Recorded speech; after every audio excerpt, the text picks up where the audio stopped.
Welcome back to Let's Not Sugarcoat It. Season 3 is here and we're excited to dive into the core of communication, relationships, and leadership. We're your hosts, Bella and Lee, a husband and wife duo with a successful business helping couples and organizations get it together to play a bigger game and elevate their relationships and performance. We believe in keeping it real, so each week we'll bring you incredible guests, entrepreneurs sharing their authentic experiences, along with episodes featuring just the two of us tackling the tough topics. So, if you're ready to enhance your connections and sharpen your leadership skills, you're in the right place. Let's get started. Okay, well, welcome to another episode of Let's Not Sugarcoat It. Today, we have Becky Whetstone, PhD, who is a marriage and family therapist and life coach specializing in marriage crisis counseling. Based in Arkansas, she developed an intervention guiding separated couples with purpose and timelines. Inspired by her own marriage crisis, Dr. Whetstone created tools to help couples navigate turmoil. A former journalist, Becky has a new book, I Think I Want Out: What to Do When One of You Wants to End Your Marriage, aiming to reduce marital chaos and foster healthy relationships. So welcome to the show. It's so nice to have you. So happy to be here. Thank you so much. I love that you were a yes to come on. And I feel like we have been in that. Many of our friends, including ourselves and couples out there, hit that crisis level. You're together, you're building a life, and suddenly you're strangers.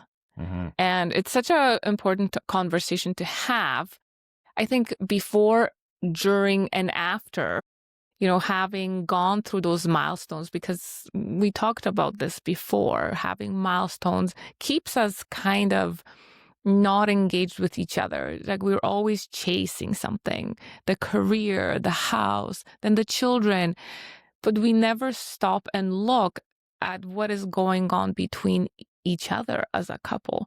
So thank you so much for coming on and having this conversation. So tell us a little bit about yourself and, because you did say that, 3 times divorced and now guiding couples on longevity. So that in itself is the question. Yeah. It's very easy to be married and divorced 3 times. I say the reason for it is, first of all, I started off life marrying the wrong kind of person.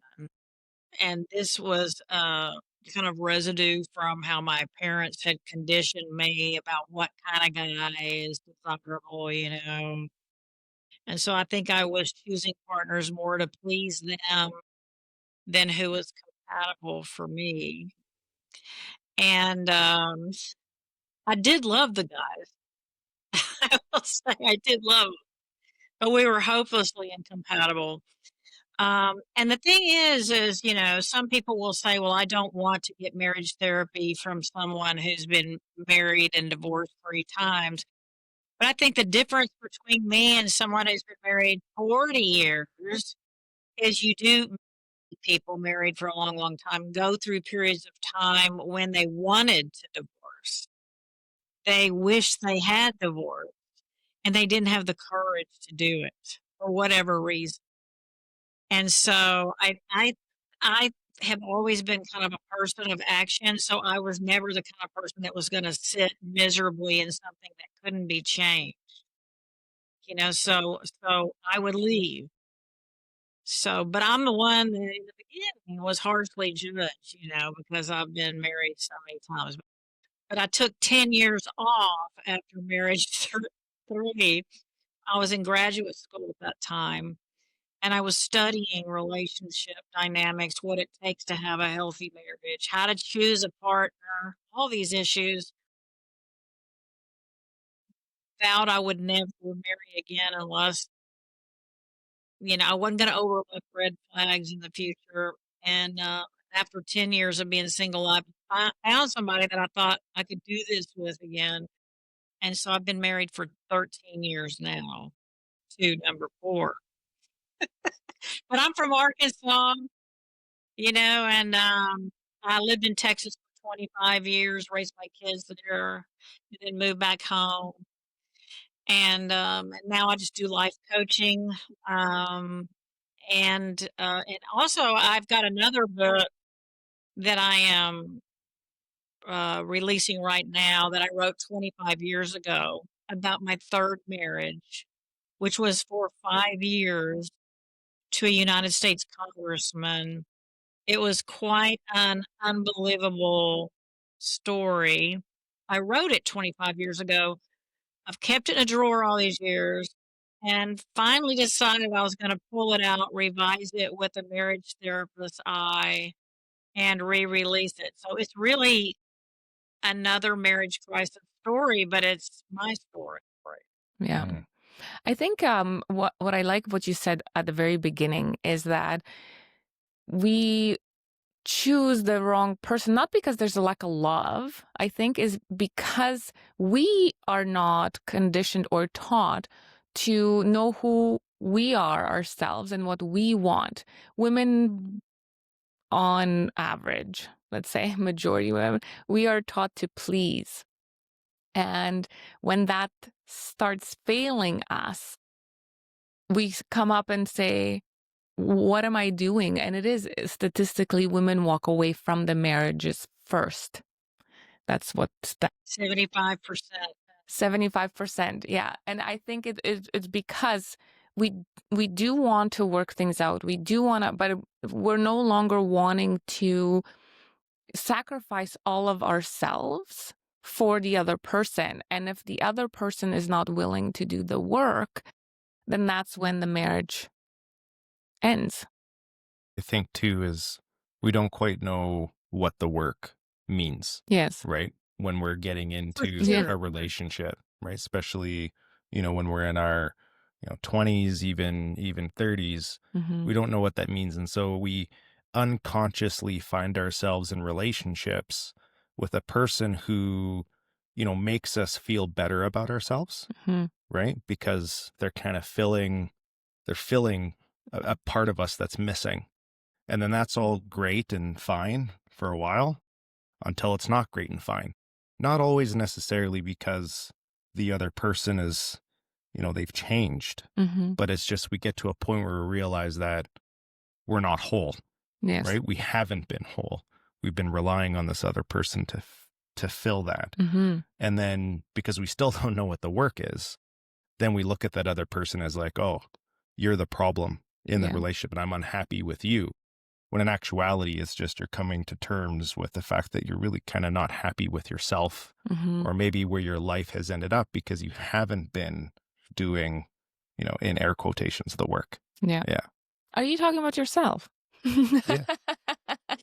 Talking about everybody. Well, many of us very young. We don't know who we are, and many of us are still conforming to please people when we're younger. And so that's one problem, and we may not reveal our true self even to the people that we're dating, and sometimes they're doing that with us. And you're right about the work of marriage. Um, I think of it as having another full-time job. It requires a ton of focus and time, and I wasn't going to do it again if I wasn't willing to sacrifice and put that focus and time into it. But a lot of my clients are not mindful of that, and they're thinking more of, "Why aren't you doing this for me?" instead of a mindset of, "What can I do to make you happy in this marriage?" Mm. It's true. Yeah. I mean, when we got married, well, we met when you were 21 and I was 25. So you were quite young. I was young as well. I'm not saying I wasn't, but I was a little bit older and women do mature. If you weren't talking about yourself, would you refer to another 25-year-old as quite young? Yes. Okay. Of course. So you were quite young as well. And I was coming out of a 8.5 year relationship with my ex that wasn't the best, let's just say. And when I met Lee, he was completely the opposite. So when we got together, I thought of him as my world, my everything, because he was everything the other guy wasn't. Oh, yeah. But I didn't look at myself and say, okay, what is it that I need and why do I need it? And I cannot have him be the sole person giving me whatever is missing within me. So I didn't want to live in Edmonton, Alberta, and I blamed it for years for him because he didn't want to move. The communication, I think it all comes down to communication. We're just told, oh my gosh, go get married. Are you married? Yes, have children. There's nothing in between that we do or take or study. Well, I wrote a blog recently saying if I could be like Empress of the universe, that people would have to get the equivalent of an associate's degree in family and individual health and communication and parenting and even post-divorce issues so that you're armed no matter what happens. And they would not be issued a marriage license unless they had completed this class because people are winging it. They don't know how to be healthy with themselves. And to me, that's fundamental. Like, you cannot have a great relationship with anyone else unless you're solid within yourself. Insecure, or you think you're better than somebody else, all those things are going to trickle into your relationship and poison it. Yeah. Just giving people a compass for what it is to be a healthy adult and then bring that healthy adult into a marriage. That will save people lots of problems. And then again, I say marriage is more of a proposition rather than a receiving proposition. Yes, you will get things that will benefit your life, and marriage should enhance your life. But to love someone, love is a verb, it's an action word, and it means loving action toward another person. So I'm curious about your journey. You're, if I heard correct, you're in your fourth marriage now. Is that correct? Yes. So, what was that journey like for you, like about learning about yourself and the type of relationship that you were looking for? Well, like what was just said, you have a person who's super rigid, then you think, well, I need somebody who's not rigid at all. You go from one extreme to the next, and that's not really um, the way that's not a successful way of choosing a mate. I think that each marriage I had that ended was more and more painful and emotionally devastating for me. And at the end of the one, which is the one I have the new book about called The Congressman's Wife, and it's on Substack. It was so emotionally devastating, and I literally lost everything. I lost all my money, I lost all my friends, I lost everything I had, and I think I had 2 kids to raise, and I think I probably had a mental breakdown at the end of that, and I was in graduate school at the time, and that's pretty much what saved me is I had this focus to keep going on school. But, I told myself at the time, "You're not gonna be able to survive another thing like this." Like, this was the wake-up call to study what you have been doing, that's led you to this point, and you need to change it, grow up, and be different. So I had 5 years of graduate school, I got therapy the whole time, I was going to a bunch of, self-improvement workshops and things, and studying a lot because I didn't have a boyfriend for 10 years. I had my kids, But when my kids weren't with me, I had plenty of time to study and read, and I would research in the library at the university and started learning things that really woke me up. And then I had some professors who were unbelievable mentors. And so these things brought me great insight, I think, turned me in a different direction. Mm. What were some of those things that woke you up? Well, one of the I had a professor, who he was I called him he was like a pastor, he was a shaman, he was a Buddhist monk. He was he really introduced us to energy healing, hypnosis, meditation, Carl Jung, and the different parts of the personality that are within you, the shadow part of your personality that thinks it's helping you, but it does so in a self-destructive way. So, learning about all these different parts of the personality and whatnot,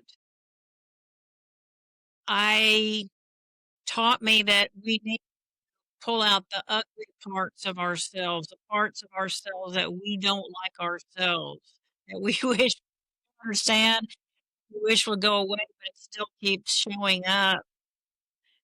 And instead of trying to push it back and away, to pull it out of the darkness and into the light and try to figure out what its underlying agenda and and try to either correct the wrong direction sending us in, but to embrace it. Like this particular part of me that was driving me down wanted me to be successful, but I had low self-esteem, so I was trying to be successful through men. Mm. So I learned that this was like an egomania kind of thing. I was hungry for success and prominence through men because I didn't believe it in myself. Mm. So after getting to know this part of myself, I knew I was going to have to kill the ego and be okay, stop clawing for success and have my identity wrapped up in that. And then just take a deep breath and enjoy a simple life and and continue doing what I was doing, which was writing and learning and just let life unfold. And if I was ever successful again, that would be great. But if I wasn't, I was going to be okay. So I think when I stopped the clawing and then just sort of sat down and said, okay, I'm all right. I don't have to have those things. It was a really profound change for me. Mm-hmm. Mm. Yeah, I feel like I can resonate with that story quite a bit because within our relationship, I took a back seat because I didn't think I could be as good as my husband, how he speaks, what he's doing. I took like a supporting role, which I wasn't really happy because as the years went by, there was this void. I'm like, what is my purpose? Am I just here to support? And there's nothing wrong because there are people who love staying at home, being a housewife, and it's a Exactly. very hard job. But that wasn't me. And though I was doing things, I didn't know what my purpose was. I started questioning, what am I doing? What am I here for? And To please me. that's right. Not good enough for me anymore. And when I turned 40, there was a bit of an awakening. We started moving into a direction where I was kind of steering that ship of, I want to move out of the city that I never wanted to live in. Like, why am I still here? Why are we still here? Why are my dreams and aspirations always on the back burner? Because I was not him, but I was saying, oh, well, what is he going to do when we move there? It was always about him, so then that resentment grew. Like, well, he can't do work there. I didn't see the possibilities. I just saw the negative and yeah, focusing on that bad parts and the lack. That's the word I'm looking. So I was in a state of lack, and then I couldn't get myself out. So whatever I was saying out there is what I was getting, right? And when we moved here, and then we had a traumatic event happen, my dad passed away suddenly, and that kind of spiraled us down this rabbit hole towards separation. And when that happened, when we finally separated, I mean, he left for 2 weeks and I died a million deaths. But at some point, like you said, there's the light and the shadow within us. When he left, there's two parts to it. That immense grief and my grieving the life that we've had. But then there was this spiritual awakening. It was like, well, was it really what I wanted? And then I had to look in the mirror and own all of myself, the good parts, because when there's separation, we always want to blame and we want to say, oh, he did this, she did this. But when I look in the mirror, I'm like, okay, what am I owning in this? What are my parts? What did I do to contribute to this? And that was the hardest part, because that's the shadow parts. As soon as I accepted all of it, I surrendered and I said, no, I am this. I am giving myself to you, universe. Just guide me. I am no longer in control. And I don't want to be in control, because when I was in control, it all fell apart.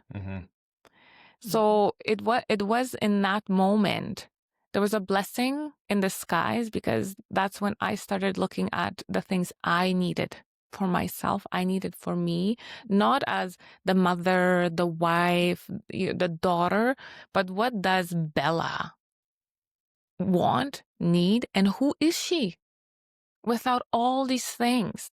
Because we do get conditioned and we get wrapped up in life, and then we lose ourselves. So I think the first part of most people's lives is conforming. Our parents teach us to conform. The education system, the culture, religion teaches us to conform. And I think when you have a little life experience under your feet, some of us go get education or whatnot, and you start asking, do I have to be what the culture, my parents, everybody taught me, or can I be myself, which might be something completely different? And so it's the struggle between, do I keep conforming to please others or live as they told me to or be myself? And when you leap over into self, that's the big growth thing for a lot of adults. Those who don't make the decision and stay over on the conformity side are the ones that I believe that I see that are quite young, 30, 40, in the grocery store, but they're in a car with an oxygen tank. I mean, because to continue the conforming breaks down your health, because it's not, adults were meant to be authentic animals. We were not meant to conform. And when we conform and go against ourselves, we suffer. So this question could actually be for either of you. When you're talking about the self, the authentic self, and tapping into that, what in practice, what did that look like? For somebody who's listening, for one of our listeners who hasn't looked at the shadow parts of themselves to really get a sense of who are they authentically, genuinely, what was the first step to finding out who you actually are? Well, for me, it was I sat down with a journal and I'm like, okay, there's a fear. I think there's a fear of judgment, fear of loss, like fear. So we're guided and we don't look at these places because we fear what we're going to find on the other side. So once I got over that fear of, okay, I'm going to be really real with myself. This fear is not going to control me, because when things fell apart, I remember it's like, what are people going to, first thing, it's like, what are people going to say? What are my children going to do? What is my mother? Like everything about everyone else, but nothing about me, right? I was worried about the whole surrounding, my whole universe, my whole world versus, I'm the nucleus. Like I did not really care about what is going to happen to me. It was more about fearing what others will think, do, or say. So when I sat down with myself and I said, at this point, there's nothing left. Like for me, I got stripped to the core. I'm like, there's nothing less left. There's only up. But I have to get real of where I am, who I am, what I want, what I've been doing to hide myself, what I've been doing to push you, what I've been doing to our family, because it all contributed to our situation. Taking my ownership in what I was doing for the last 17, because it was 17 years back then, now we're 20 years together, but 17 years, it's like, okay, what is my part in this? Mm-hmm. So I journaled and stuff that was coming out. I'm like, yeah, I'm just going to sit with it. I sat with it. I acknowledged it. And I'm like, okay, this is the whole me. This is what makes up Bella. The good, the bad, the ugly, the beautiful, like all of it. And I wouldn't be who I am today without all of those parts of me, because we all have them. And the more I suppress them, the more they come out. What you resist persists. So acknowledging for me my own part, looking in the mirror and going, this is what I've done. Good or bad, or, this is what I've done. This is where I am. This is who I am today. And who do I want to be? Who do I want to be? And that's when it shifted into a different mindset. And it shifted into speaking into existence the things I wanted, not the things that I didn't have. Well, if you are being true to yourself, you feel at peace. You feel excited about life and energized. And the first signs of not having that for most people are getting depression, anxiety, chronic pain issues, even autoimmune diseases. Because when you're not being true to yourself, that's the ultimate cognitive dissonance. You should be doing A, but you're forcing yourself to do B. And that causes distress in your body, and you will feel it in your body. You will feel it.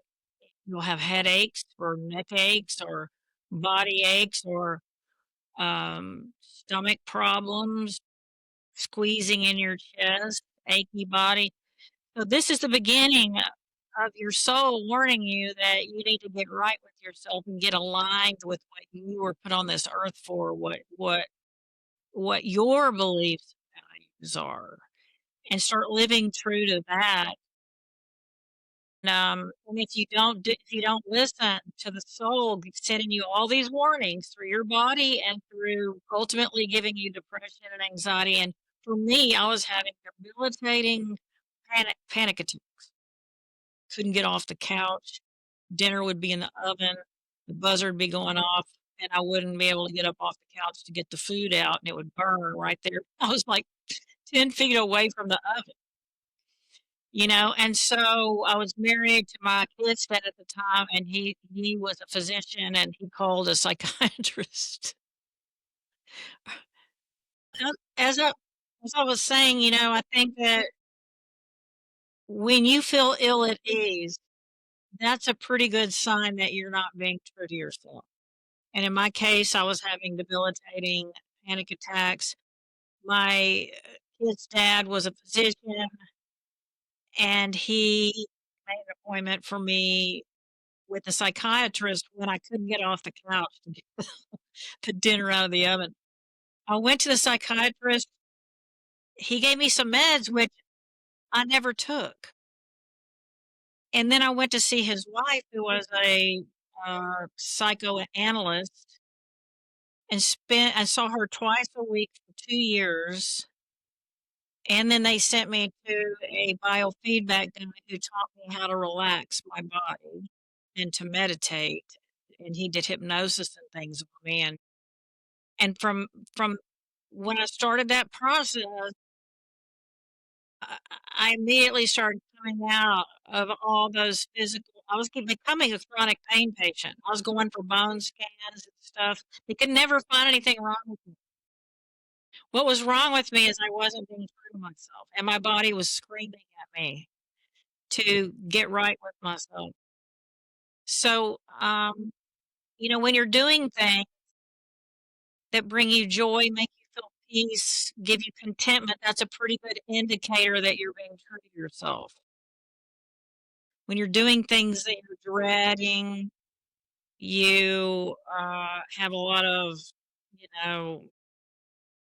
aversion to it. That's a pretty good sign that it's not true to you. It's like if I go steal something today, I'm going to feel so much guilt about that because it's not true to who I am, and so it's like that. So, to me, paying attention to your body is how you learn to get in line with yourself. Then when you get older, like me, you've been doing it for so long that you pretty much know yourself. So I know what I don't want to do. I don't know who I don't want to be around. I can feel people's energy, and I manage my life like a business, keeping myself in the black. I like that. And so, yeah, I would agree. Awareness is a huge piece, right? So, whatever you talked about journaling, Bella. So that's a form of, bringing about awareness, right? Presencing yourself, whether it's, meditation or, walk out in nature, whatever it is to be present. I think the other piece too is being curious, being in a state of inquiry, because, you mentioned that it's important to know where you're feeling kind of like aligned and, relaxed and, abundant, but also paying attention to those, use the word dread. I think it's important, just from my own experience, is when you feel that sense of dread or fear or discomfort or whatever it is not just to automatically, ignore it. It's important to use it as a way of bringing about attention, to be curious about what is it about this thing, this task, this situation, this person, this conversation that is being dreadful, that is making me feel uncomfortable, because that is the gateway to finding out that, oh, maybe this is feeling dreadful because it's something that I need to I need to work on. There's something I need to learn about myself. Or maybe it's dreadful because it's just not something that's aligned with what I truly want for my life. But without that state of inquiry, without being curious, you won't find that out about yourself. Yeah, for sure. Well, I dreaded taking the SAT exam, but I had to do it. So there's certain things in life. I dread paying taxes, but I have to do it. You do have to take a look at the things. But I noticed years ago that this former friend of mine, she had dumped me, and then she was trying to reconcile with me, and I found myself starting to dread our get-togethers. And so I started going, why am I dreading this? And then I just had a realization that she was a negative energy person, and I hadn't realized it. And I had grown in that period of time so much that I was sensitive to her negative energy, and my soul was just kind of saying, don't take me there. And I realized that it was optional for me to continue that relationship. That wasn't something I had to do. And so, I told her I couldn't get together with her anymore. So, but a lot of my clients feel this fear all the time that keeps them from doing healthy things. like telling your spouse, I'm unhappy and I'm struggling in our marriage. And I don't want you to avoid that. If it if it's an opportunity to punch through a little anxiety, fear of confrontation to get to a better place, that's not necessarily a bad thing. It's usually a good thing. Yeah, for us, it was changing our mindset of it's not me versus you, it's us together. So the win win. So even when we're having conversations that may have been really uncomfortable in the past, now when he comes to me and says, hey, I really don't like this, or I didn't feel good about this, can you explain where were you coming from? Just that, like you said, curiosity, instead of coming and either holding it in and waiting for things to pile on until you explode, to just coming either during that moment or a short time after and saying, hey, something wasn't feeling right. Did you mean this? Because this is how I heard it.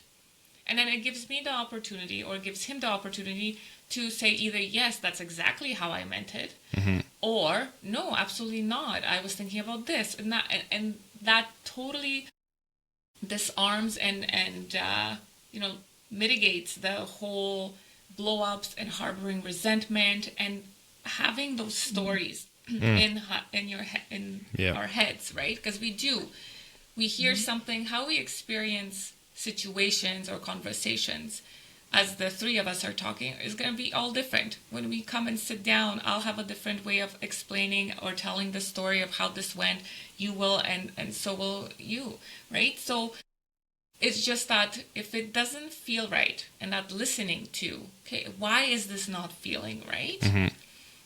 Is it something that he said, or is it something that maybe from the past is feeling like the same? But if you don't look in, you don't get curious, we tend to blame the other person. You made me feel this way. You did this. You did that. Yeah. Right? Yeah. So I feel like it's important that the communication is key, and bringing us back to the beginning of the conversation is we should have some sort of education or some sort of a program to start the conversation on marriage and relationships. Because like you said before, we're just thrown into everything. We're thrown into motherhood. Yes, have babies. Oh yes, but they don't tell you like everything you may go through, and getting educated that you may have troubles getting pregnant. These are your options. This is how you talk. How can your spouse support you? How can this, if you're by yourself? All those tools we don't have. We pretty much acquire those tools with every failed relationship, failed pregnant, like all that stuff. And he's like, oh man, I wish somebody would have told me that. Or I wish I would have learned this years before so we could have prevented this situation. So that's why you and I are on this mission to bridge that communication gap and provide tools, just like yourself, to be able to start that conversation. And all you need to do is start and come from a win-win. Yeah. Because place. all too often the transformation comes after the breakdown, Yes. right? After the rock bottom, then it's like, okay, well, It could have been prevented. yeah. We didn't Well, have to I'm, I'm living proof, though, that when you get knocked down, does not necessarily mean you've learned your lesson. You may think you have.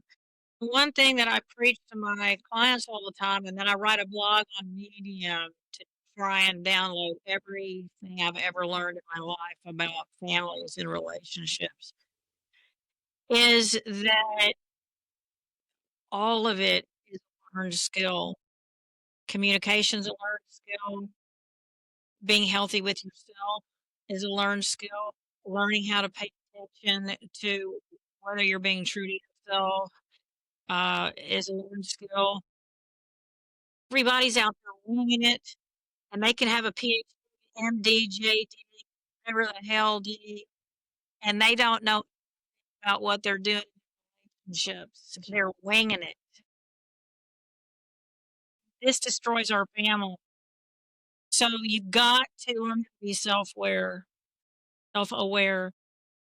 You've got to learn how to tune in to yourself and tune in to others and learn the skills of a healthy relationship. Because if you haven't taken the time, if you haven't read therapy, if you haven't been to sort of relate school, then you scare me.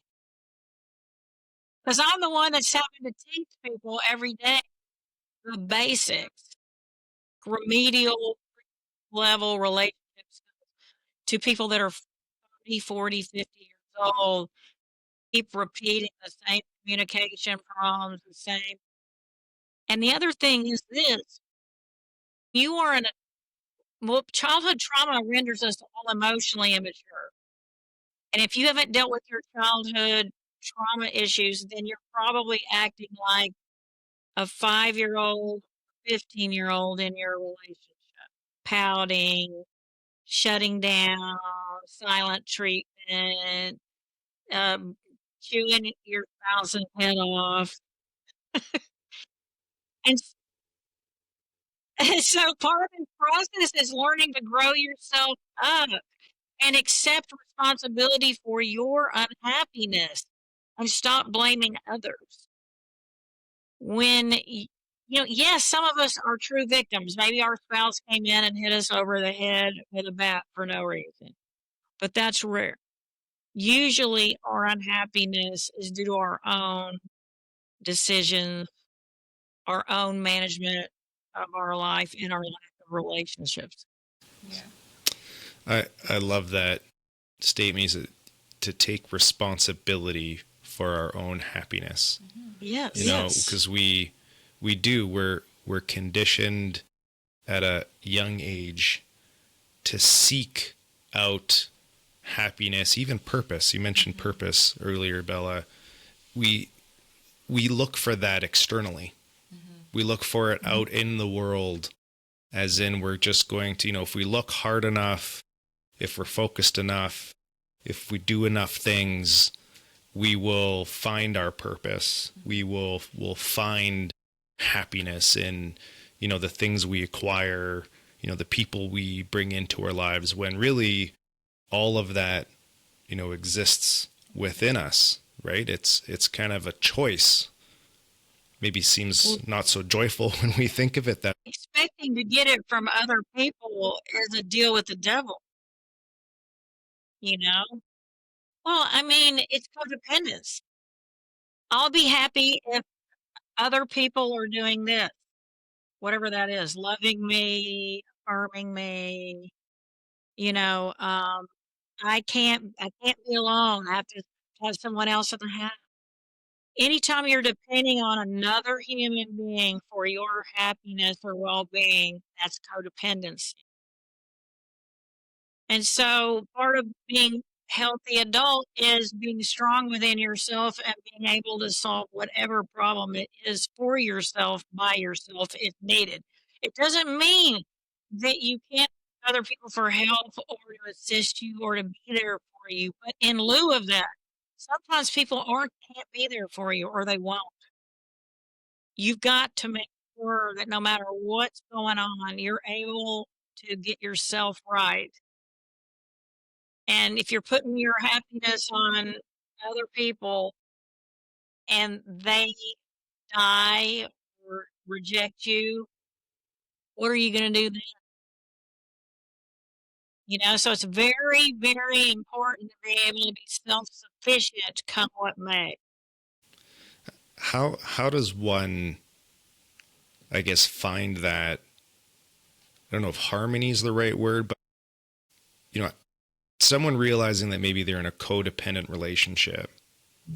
Some of the stuff you're describing to not be codependent can force somebody to be like just fiercely independent, right? Which could also prevent that deepening of connection.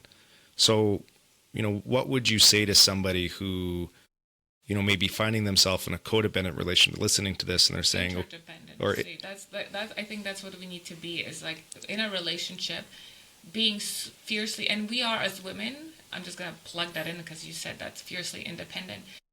In society today, women are bred and bombarded with the messaging, strong, independent woman, we don't need no men. It's like, well, I need my man.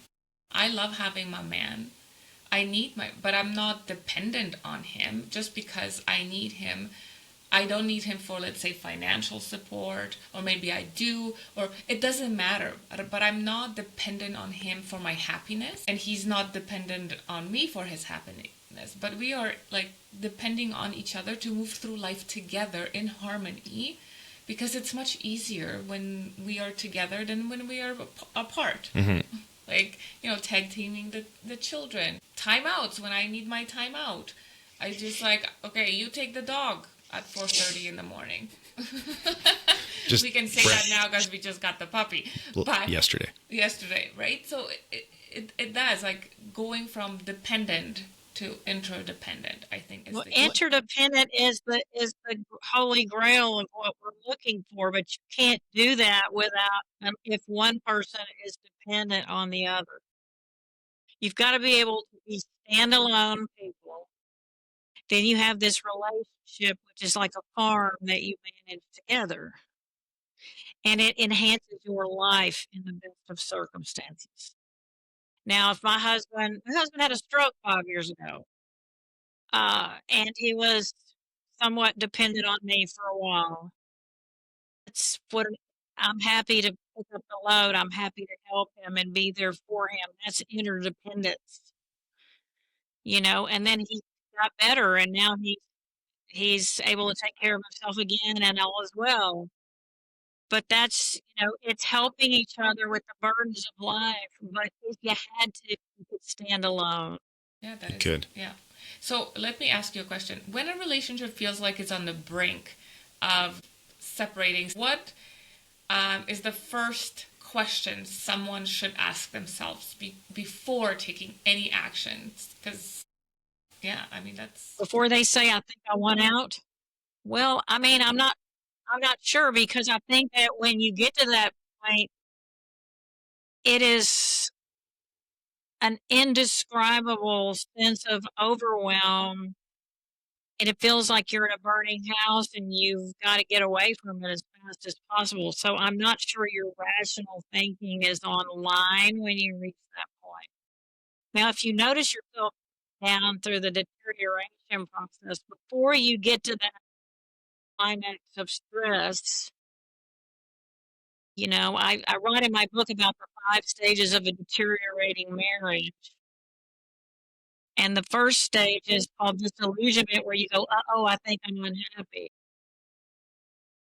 And then you say, well, I know marriages have ups and downs, so I'm going to wait and see if it's serious. Then you get to stage 2 is when you say, it is, my feelings aren't going away. This could lead to divorce. Oh, but I'm not going to get divorced for 10,000 reasons. Right there is where you should cut your spouse and say, I'm struggling in our marriage, seriously, and we need professional help. And please, people, do not do this alone. Please get professional help.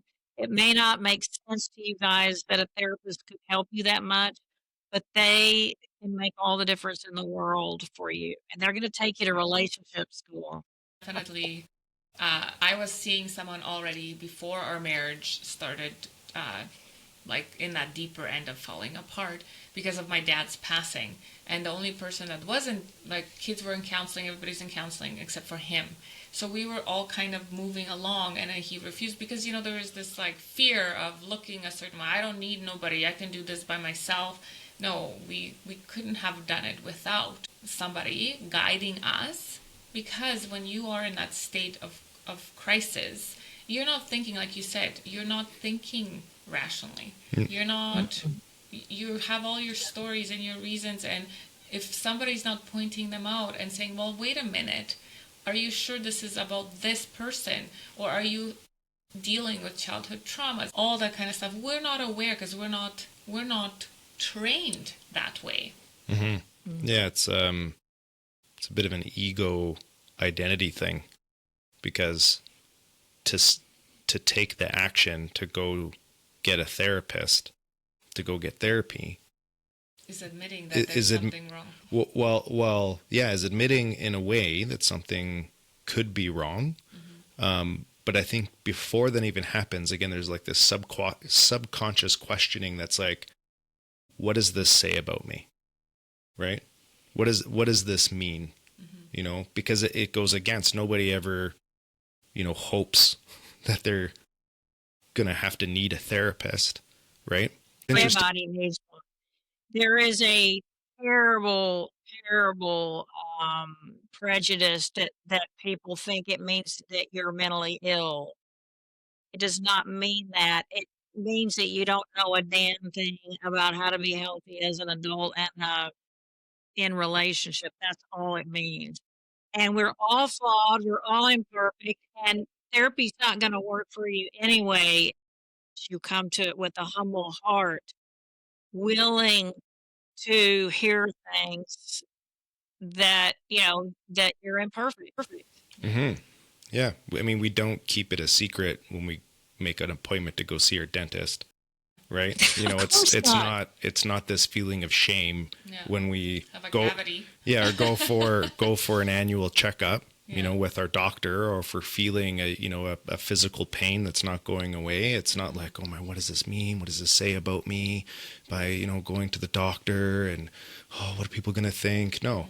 Right. But when we talk about our mental health, right, the therapist, all of these things show up where it's, I'm not supposed to see that. Like, if everything was fine, if I was, you know, air quotations, normal or healthy, I wouldn't need to go see a therapist, which is all, you know, BS. Because you should be seeing a therapist, maybe at a less frequency, right? But everyone should, you know, find one that works for them, because it will prevent a lot of breakdowns and heartache and you know, and it's mental distress. It's your schooling, technically. Yeah. It is your schooling, whether it's a therapist, a coach, whether it's, you know, communication, like all that stuff is necessary to have a thriving relationship for a long period of time. Because we all go through our phases, you know, year 1, 2, whatever, we're all in bliss and whatnot, and then the real life starts kicking in, and then, you know, 5, you're like, you know, are we doing the right thing? Are we not? And it goes on and on without being addressed. It's doomed to fail. Yeah. Right? But I also, when we were starting to, because we acknowledged that there was issues in our relationship, and I felt disconnected. And then one of my fears, actually, to be honest, was, what if we go to a therapist and you actually decide, because you were saying you don't want to separate, but I'm like, what if he changes his mind? What if the therapist starts pointing fingers at, like, there was that fear. So I was actually afraid of going together and then him realizing that I'm not the person for him. But I said, no, we need this because I'm not happy. He's not happy. There's something going on between us. And who wants to be in a relationship when the other person doesn't want you? Right? And I think what worked really well for us was not that it was by design, but now we use it by design, is, you know, we had a couples therapist that we went and saw together, but then we each had our own individual therapists, right? Which I think was key, because then, you know, the couples therapist is about working on each other as a couple. And if that's all you have, then that couples therapy session can get turned into sometimes like, oh, well, see, you're the one that needs to do the work. I don't need to do the work, right? Where then you go away, you do your individual sessions, you know, sometimes some of the conversations from the couples portion carries over into the individual. Sometimes it's something different, but then we always bring it back, right? And then, you know, we learn to then talk a lot about what we are learning about ourselves in our relationship outside of those therapy sessions, which was hugely important as well, because as you get to know about yourself, even those shadow dark parts that are coming into the light, there's still sometimes a desire to want to still keep that to yourself, right?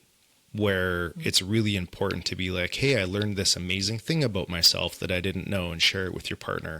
But then it's also really important to be like, oh, I learned about this really, shitty thing that I don't like about myself, and you share that with your partner. Those are powerful moments. That really drives connection. Things ended with us and you came back. You wanted to go to couples therapy right away. And I said, absolutely not. I'm not ready. I said, you need to go in, because I already was a year in with my therapist. And I said, you need to go and work on you before we even start talking about couples therapy, getting back together. You needed to go and work on you, and not necessarily about me. It's just like you have some dark stuff that you need to work through. And then once you figure that out, you may figure out I'm not that person for you. So you need to go sort yourself out, really, figure out what's going on. And then when you're in that process and you're realizing certain things, you still want to work on the relationship, then yes, let's get the couples counseling. That's how I saw it. Because I felt like if I already was doing counseling and I see certain things and he doesn't yet because he hasn't started that journey, I felt it would have been unfair to put in time and then him then realizing, oh, this isn't for me. I'm like, I don't want to do that again. I'm content. I really was content of not being together because of the work I was doing. I had my counselor, I had my support system, I had a weight off my shoulder because I'm like, okay, I don't have to, pretend I'm this happy person with this beautiful marriage and life when inside, on the outside, looked beautiful. Like we were the power couple, we were all of the things, right? But on the inside, we were both struggling. Now we are that power couple. Let's just be honest here, because we're healed and we're healing still. And it's not necessarily from, our relationship, it's from past relationships. So it is so important, I feel, to have your individual see what's going on so that you can bring a different perspective to that couples counseling. Yeah. It's that journey of codependency, quick stop into independence and then continue on into interdependence. Yeah. I do want to tell your listeners that a couples therapist is trained to deal with your individual issues within the couple sessions. So I don't want people out there to think, well, I've got to play catch up before I can go to couple. You can go to couples therapy today and be good, well taken care of, no matter who's more advanced than the other, or whatever. Like we know how to just like my personal, like when things came back, I get it. I just felt like I am not ready for couples counseling. I was not ready to have the relationship come back. Because you were in a marriage crisis. Yes. Marriage crisis people don't want marriage counseling. That's why I manage the crisis and try to get the couple geared to where they might be willing to do that. I mean, usually the person who's about to be left is very eager for marriage counseling, but the decider is like, no. And part of it is, I'm sure you gave hints and you had spoken of your unhappiness, and perhaps there had not been responsiveness. That's what usually why the decider is so angry. Why did it take this marriage crisis to get your attention? I don't know if that happened with you guys, but that's typically what happened. Yeah, I think there's a form of that on both ends, right? But we were so in this, you are the reason why I'm not happy, right? Place on both ends, because there was a lot of, external factors for you, right? And then you would, bids for attention, right? Be like, hey, she would come and say, hey, I don't feel connected.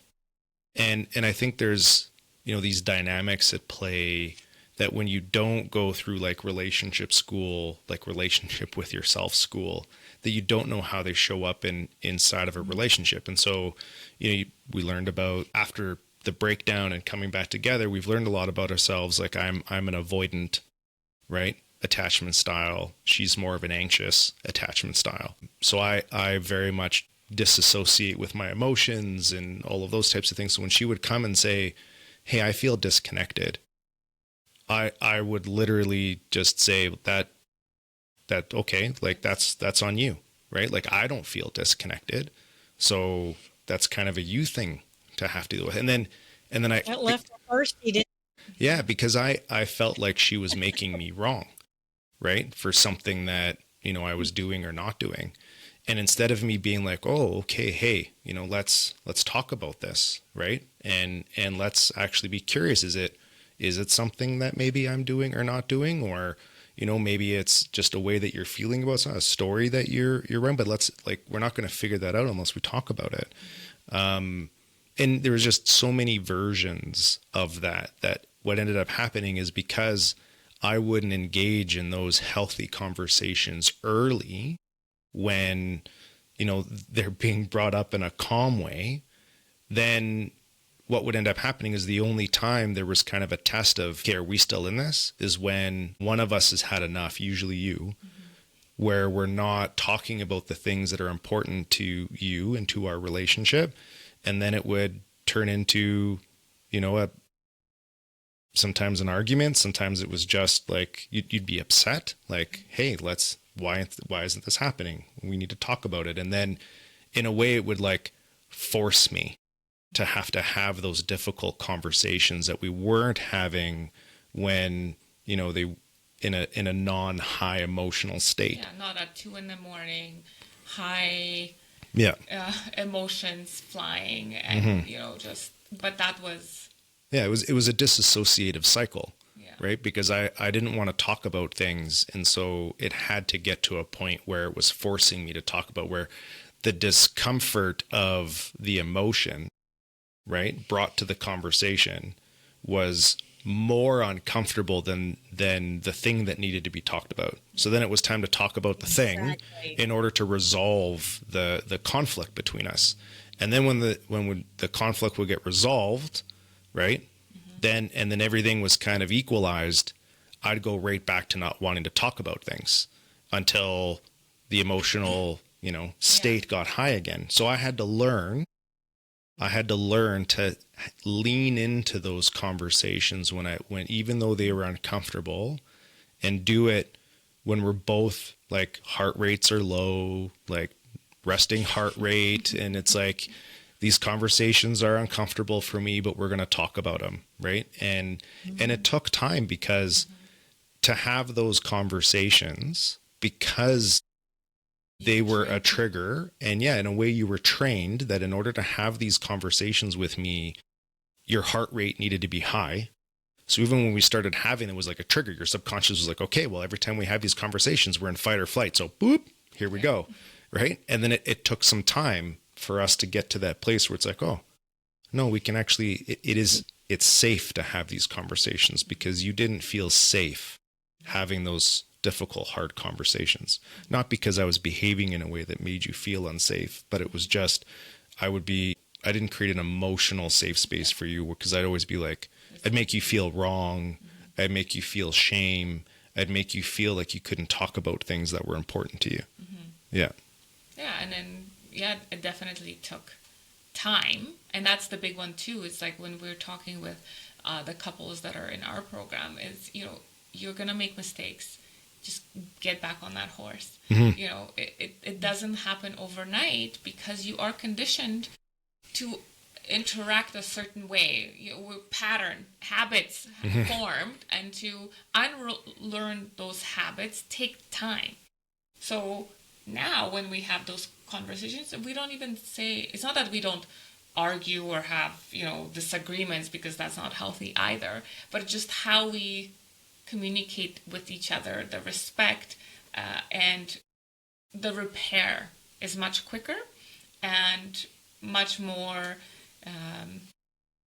like we get to the bottom of it much faster without the high emotions, without bringing back like the past into the present, just dealing with the situation, the issue, not bringing up all the other stuff. But again, it takes time.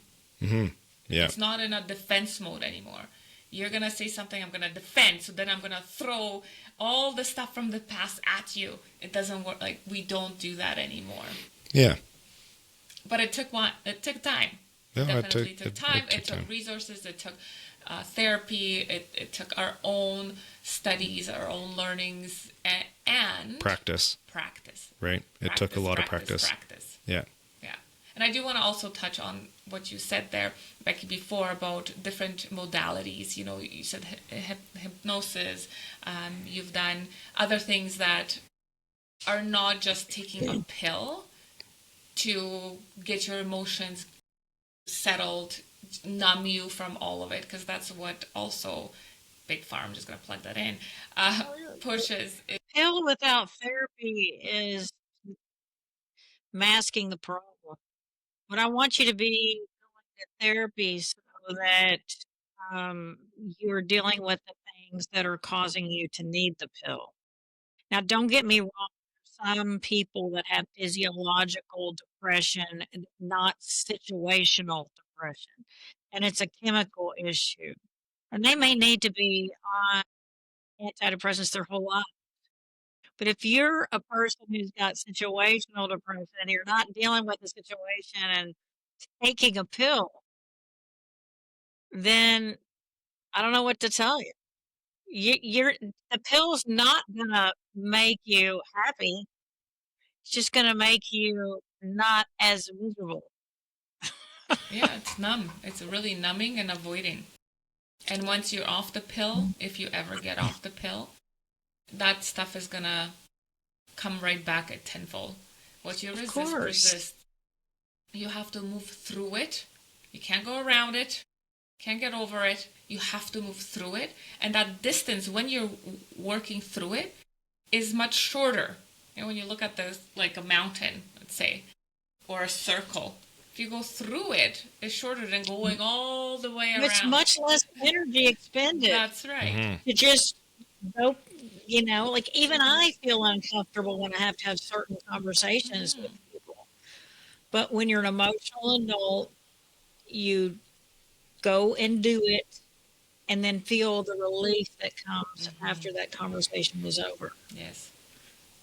And hopefully that's a positive reward that will tell you to keep doing those kinds of things.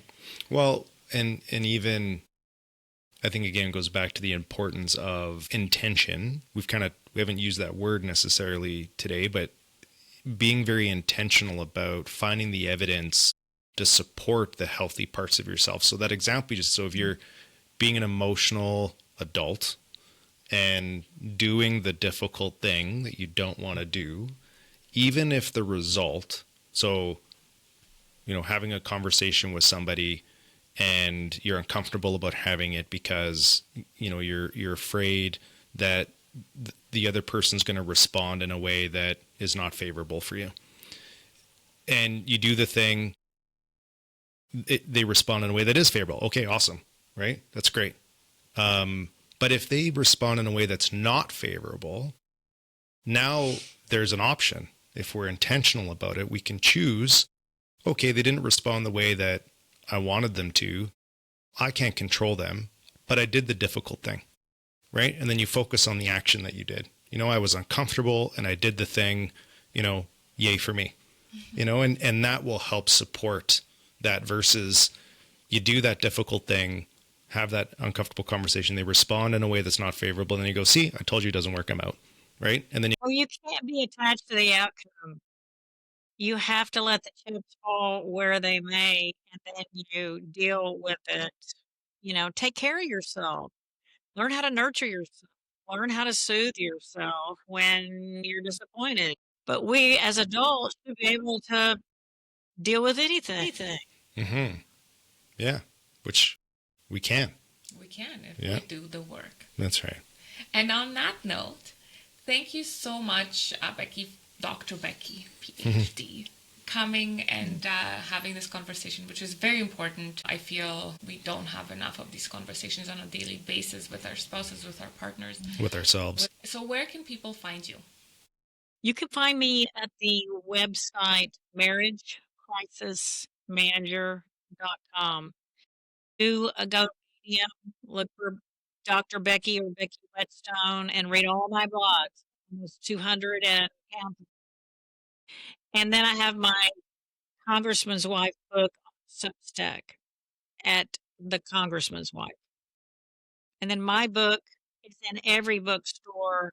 It's called I Think I Want Out, What to Do When One of You Wants to End Your Marriage. Okay. Well, thank you so much for your time, Dr. Becky.